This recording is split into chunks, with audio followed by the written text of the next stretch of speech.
Olá pessoal, meu nome é Ulisses Araújo, estamos aqui hoje para falar sobre temas transversais em educação.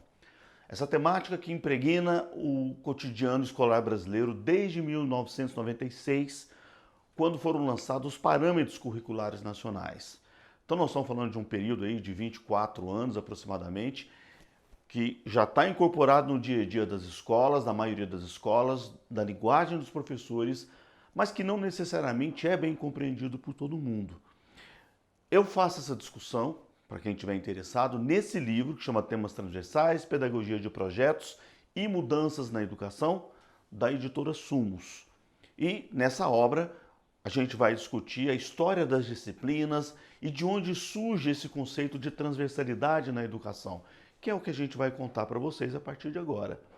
E para poder começar, eu queria fazer essa referência da autora em quem eu me baseio para fazer todo esse trabalho, que é a professora Montserrat Moreno, da Universidade de Barcelona, que em 97 publicou o livro Temas Transversais em Educação na Espanha e que a gente trouxe para publicar no Brasil na sequência, como Temas Transversais em Educação, pela editora Ática. E nessa obra ela vai dizer que é preciso tirar as disciplinas científicas de suas torres de marfim e deixá-las impregnar-se de vida cotidiana. Essa é a grande discussão que a gente vai fazer aqui sobre a importância da vida cotidiana estar perpassando de forma transversal, vamos dizer assim, inicialmente, os conteúdos disciplinares tradicionais que a gente vê na escola. Mas para poder fazer essa discussão, a gente precisa então primeiro discutir a origem das disciplinas. Eu não sei se vocês já pararam para pensar, ou quem já parou, até onde foi nessa reflexão, sobre por que a gente tem na escola as disciplinas que a gente tem na escola. Por que a gente tem aula de português, matemática, história, geografia, ciências, educação física, artes, ou mesmo que não seja português, se eu estiver nos Estados Unidos é inglês, ou se eu estiver na França é francês, mas a estrutura do currículo que se estabeleceu que toda criança deve estudar, ou mesmo adolescente deve estudar no seu período escolar, é a mesma, vamos dizer assim, nesse mundo ocidental. Ou o que muitos autores costumam dizer, e a grande referência para mim que usa esse termo é o professor Ubiratã D'Ambrosio, que ele fala de culturas mediterrâneas. Que no fundo, quando a gente fala da nossa história aqui no Brasil, por exemplo, ou nas Américas, nós estamos falando de uma cultura europeia, que por acaso colonizou as novas terras, mas que essa cultura europeia, na verdade, ela tem uma origem nas culturas do entorno do Mediterrâneo, que é onde a gente localiza o que se chama das culturas judaico-cristãs. Certo? Quando a gente fala, portanto, de Líbano, hoje a gente conhece como Israel, Grécia, Turquia, Itália, quer dizer, toda a história que a gente ouve falar do Ocidente, essa história que chega até a gente depois dos gregos, dos romanos, e que depois Portugal, Espanha, e que acabam depois colonizando as Américas, por exemplo. Então isso faz parte da nossa história e que alguns autores vão localizar não só como ocidental, mas também como culturas mediterrâneas. Então, para falar um pouco dessa história, vamos dizer assim, das disciplinas, eu estou colocando para vocês essa imagem de uma escultura grega, porque tudo que a gente faz referência ao nosso mundo, ao nosso universo, a gente faz referência aos gregos. A cultura grega é a base do que a gente conhece hoje, o nosso currículo escolar. Por isso essa imagem também aqui dos mares gregos, certo? Porque aquela cultura que a gente tanto valoriza, o que precisava para ser um cidadão? Primeiro, não podia ser mulher. Quando a gente fala de cidadania no mundo antigo, a gente precisa tomar muito cuidado porque não é a mesma referência que a gente tem hoje do nosso conceito de cidadania. Mulheres não podiam ter cidadania no mundo grego. Primeiro, tinha que ser homem, tinha que ter posses, portanto, tinha que ser um homem com posses, não podia ser escravo, e ao mesmo tempo não podia ser estrangeiro, tinha que ser um cidadão ateniense, por exemplo. Então, esse conceito de cidadania e como se formava esse cidadão, que é aquele que vai guerrear, aquele que vai lutar pelos espaços de conquista e etc., que geralmente eram homens, em torno dessa lógica que você constrói uma cultura que valoriza o quê? A arte, como a gente está vendo nessa estátua, valoriza a geografia. A Grécia é uma região onde você tem muitas ilhas no Mediterrâneo, então os gregos tinham que navegar, aprender a navegar, astronomia, eles tinham que olhar para o céu, para as estrelas, para o sol, para poder se localizar durante essa viagem, a questão da história, certo? A questão da língua fundamental para a comunicação, as matemáticas, os gregos estruturavam a matemática, porque ela era importante para a astronomia, para uma série de outros conteúdos. Quer dizer, esse rápido perpasse que eu dei aqui por uma série de conteúdos que embasam aquela cultura grega, se vocês pararem para pensar, é o quê? É o nosso currículo atual. Isso aqui tem mais de 2.500 anos, 2.000 anos de idade, mais de 2.000 anos de idade. Mas ele ainda é o currículo das nossas escolas. Portanto, quando a gente discute a origem das disciplinas, que muitas vezes a gente não para pensar, por que uma criança tem que ficar sentada na escola para aprender história, geografia, português, matemática, etc., e que ninguém... as crianças, elas discutem isso, né? Mas por que eu tenho que aprender isso? Para que isso vai servir para a minha vida? E as pessoas geralmente não pensam de por que você vai aprender. Ah, você tem que aprender porque um dia vai cair no vestibular, você tem que aprender porque senão você não passa de ano. Essa é uma resposta clássica. E pouca gente consegue dar uma explicação racional, inteligente para uma criança inteligente sobre por que ela tem que aprender determinados conteúdos. É nesse contexto, certo? É nesse contexto que a gente, portanto, entende de onde surgiu o nosso currículo, de onde surgiu a escola do jeito que a gente conhece.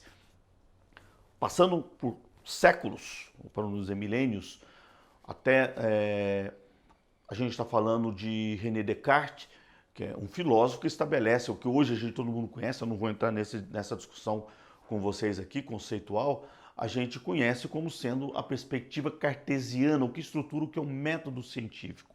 Que aí a gente pegou todo esse universo e dividiu ele em partes, em disciplinas, por isso que essa imagem de fundo aqui, vocês estão vendo todas as coisas assim, retas, articuladas uma sobre a outra, que significa isso que é um método científico. Eu vou pegar o todo e vou dividir ele em partes para poder facilitar a compreensão do mundo. Eu vou pegar o rio e vou dividir ele em biologia, eu vou dividir ele em química, eu vou dividir ele em sociologia, eu vou pegar o todo de uma pizza e vou dividir em diversas áreas de conhecimento. E aí eu criei especialização. Ela facilita a gente compreender o universo que eu estou estudando, mas ao mesmo tempo ela o quê? Desmonta a realidade, porque a realidade de um rio não é biológica, ou física, ou química, ou social. Um rio é tudo isso que a gente está falando. Ou qualquer objeto, a natureza, que a gente pensar assim. Essas coisas foram divididas, compartimentalizadas, para facilitar o estudo. Então a gente ganha em profundidade, mas perde no quê? Perde na compreensão da realidade do mundo. E é isso, portanto, que no século XX, portanto passados muitos anos, começa a se questionar, a ciência começa a questionar nesse processo de mudanças, certo? Esses pressupostos das áreas disciplinares, porque elas não conseguem explicar a complexidade do mundo. Essas áreas disciplinares não conseguem mais explicar, por exemplo, um fenômeno meteorológico, certo? Onde envolve muito matemática, física, envolve biologia, química, envolve sociedade, envolve meio ambiente, envolve uma série de questões que uma disciplina por si só, um especialista por si só não consegue explicar. Então, começa a se romper esse isolamento das disciplinas através, por exemplo, da ecologia. A ecologia é um exemplo clássico, quando alguns cientistas começam a estudar por que determinados... eu vou colocar aqui, por que determinadas espécies desaparecem num determinado ambiente, você começa a entender a questão da alimentação, você começa a estudar a vegetação, você começa a entender que existe um ecossistema, como a gente fala, que está integrado e que, portanto, influencia esse processo. O estudo do genoma também é um bom exemplo desse tipo de de fenômeno que começa a exigir complexidade no estudo, porque ele é biológico, ele é químico, ele é físico, e ao mesmo tempo a ética é um bom exemplo também de temáticas que perpassam a sociedade, o meio ambiente, a preocupação com a vida e coisas assim. Uma discussão importante a gente fazer sobre esses movimentos que rompem a disciplinaridade, porque são termos que a gente ouve falar no nosso dia a dia e que não necessariamente a gente entende. Por exemplo, a multidisciplinaridade. O que é a multidisciplinaridade? É quando você reúne vários especialistas exatamente para estudar esses fenômenos complexos. Você chama, por exemplo, já que eu estou usando o exemplo muito de um rio aqui, ou um exemplo do genoma, você chama um biólogo, você chama um químico, você chama um físico, você chama um sociólogo, você chama um psicólogo. Essas pessoas com as suas especialidades, os seus cursos de graduação, por exemplo, os seus doutorados em áreas específicas, eles vão se debruçar sobre aquele fenômeno em estudo. Pensa numa doença, por exemplo, agora, como a gente está falando nesses momentos sobre a Covid-19. Você tem diversos especialistas que são chamados, cada um deles vai trazer o aporte da sua área de conhecimento, e aí essas pessoas vão poder tentar entender de forma mais complexa aquele fenômeno. O que configura a multidisciplinaridade? É porque essas pessoas vão lá, olham aquele fenômeno, por exemplo, de uma doença, sob a perspectiva da biologia e vai embora, eu brinco, vai embora para casa. Ele não deixa a área de conhecimento dele se impregnar das outras áreas de conhecimento. Ele é um biólogo e fala de biólogo. Eu sou professor de matemática, eu sou professor de artes, eu sou professor de química, eu sou professor de língua portuguesa. Acho que vocês já entenderam onde que eu estou chegando, que é o problema da escola. A gente pode até fazer projetos multidisciplinares na escola. Você pega um tema, todos os professores põem a sua parte dentro daquele projeto, mas ninguém se integra com as outras áreas, com os outros campos de conhecimento. Você vai lá dar a sua contribuição da matemática na sua aula, mas você não conversa com seus colegas. Porque é isso que vai, essa capacidade de diálogo é que vai configurar a interdisciplinaridade. É quando eu, matemático, vou conversar com um professor de língua portuguesa no desenvolvimento de um projeto, mas essa língua portuguesa vai transformar a matemática. Eu vou descobrir, por exemplo, uma forma mais eficaz de utilizar a linguagem para que os alunos entendam a matemática que eu estou querendo ensinar. Só para dar um exemplo simples para vocês. Eu vou utilizar a matemática e a biologia vai ensinar através, por exemplo, de algum fenômeno a ressignificar a estatística. Então eu não vou simplesmente dar minha contribuição e vou embora. Eu vou deixar a minha área de conhecimento se impregnar da outra área de conhecimento e nós vamos construir um novo tipo de conhecimento. É isso que é interdisciplinaridade, que é o que falta no trabalho com projetos nas escolas.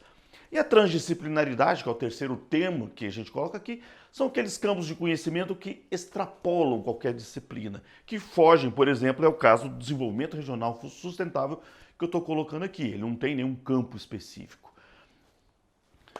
Aí a gente chega, portanto, no conceito de transversalidade. Além da multi, inter, trans e várias outras coisas, a gente fala agora de transversalidade. O que é a transversalidade? Ela são os temas que relacionam-se a temáticas que atravessam, que perpassam os diferentes campos de conhecimento, como se estivesse em uma outra dimensão. Portanto, ela perpassa o campo de conhecimento. Por isso que é transversal que a gente fala. Mas essas temáticas não é qualquer temática que a gente considera como sendo uma temática transversal na educação. Ela deve estar atenta à melhoria da sociedade. Então, quando eu falo de meio ambiente, eu estou falando de uma temática que visa o quê? Melhorar a qualidade de vida das pessoas, da sociedade, do ambiente, certo? Ela procura, portanto, a melhoria da sociedade, da humanidade, e por isso ela abarca temas e conflitos vividos pelas pessoas na sua vida cotidiana. Quando eu falo de sentimentos, por exemplo, ou de emoção, eu estou falando de um tema transversal porque ele perpassa o que é a vida das pessoas. É isso que lá naquela citação original eu falei, deixar as disciplinas impregnar-se de vida cotidiana. Os sentimentos precisam entrar na escola, como conteúdo da escola, por exemplo. Assim como a questão ambiental, assim como a questão da sexualidade. São temáticas da vida cotidiana que nós estamos dizendo aqui, que traz para o currículo para melhorar a vida das pessoas e do mundo. E por fim, esse é o lado mais importante, Quando eu falo de transversalidade, isso não é só uma questão metodológica de pegar um tema e utilizar na aula de língua portuguesa, certo? É muito mais do que um método de ensino de educação. Isso aí, esse cruzamento dessas áreas de conhecimento, é muito mais um pressuposto epistemológico, é uma lógica de conhecimento que eu preciso entender de qual a função da escola, de para que existe escola.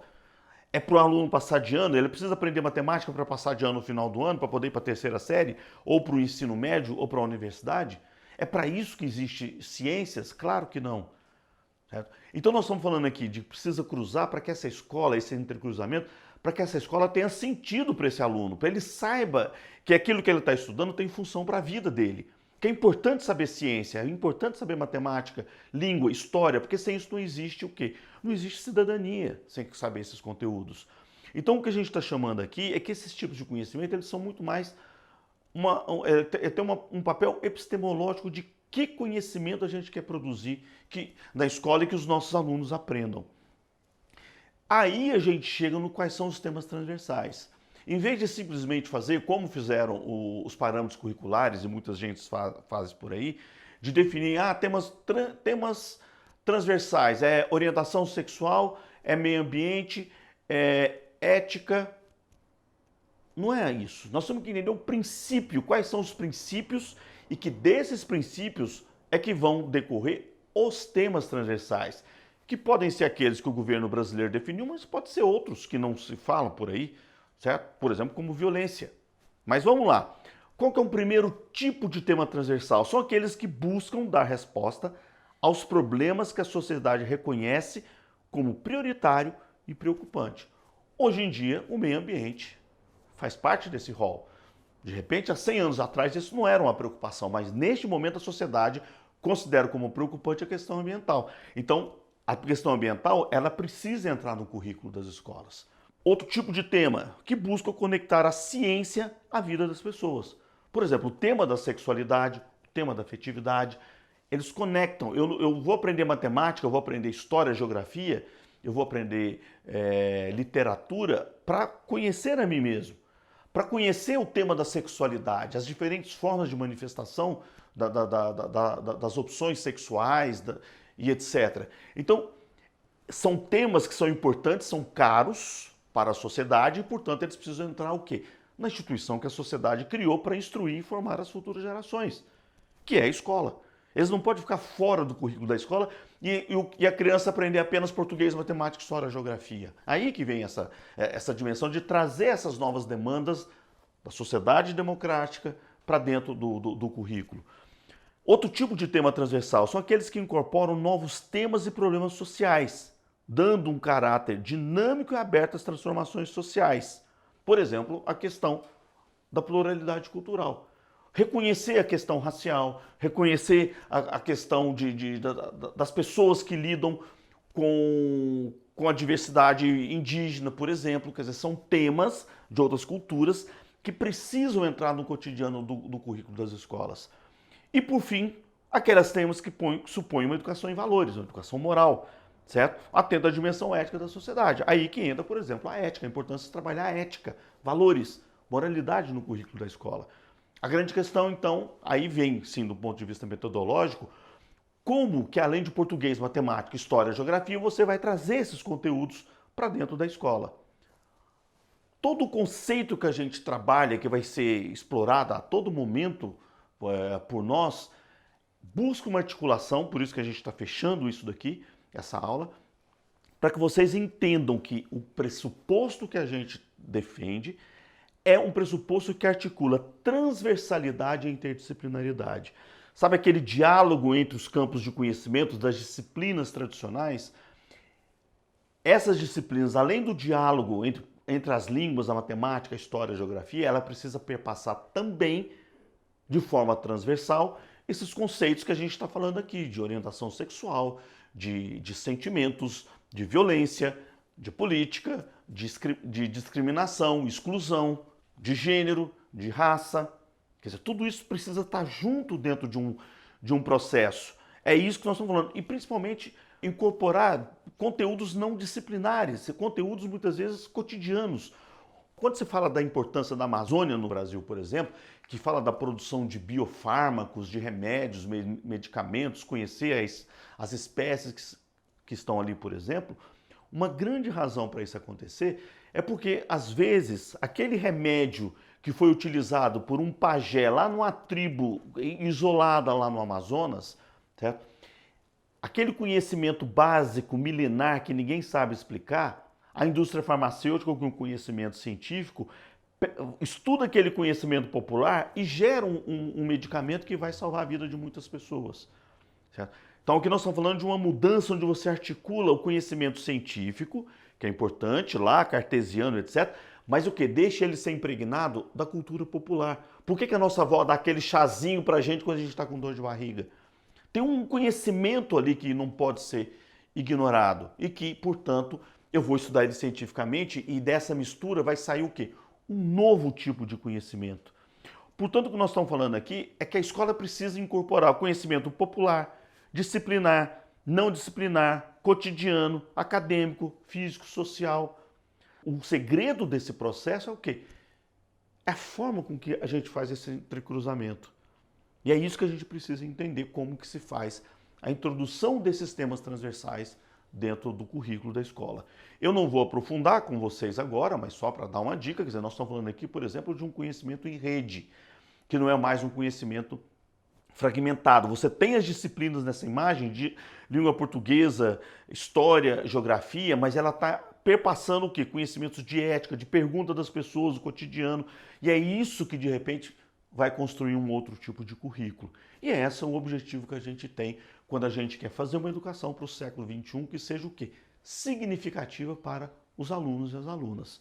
Então, os temas transversais, em síntese, são essas temáticas que perpassam de forma interdisciplinar o currículo e é dessa forma que a gente consegue produzir novos conhecimentos. E esse é o objetivo dessa aula, que vocês compreendam esse conceito para a gente poder avançar na compreensão de por que a gente tem a escola do jeito que a gente tem.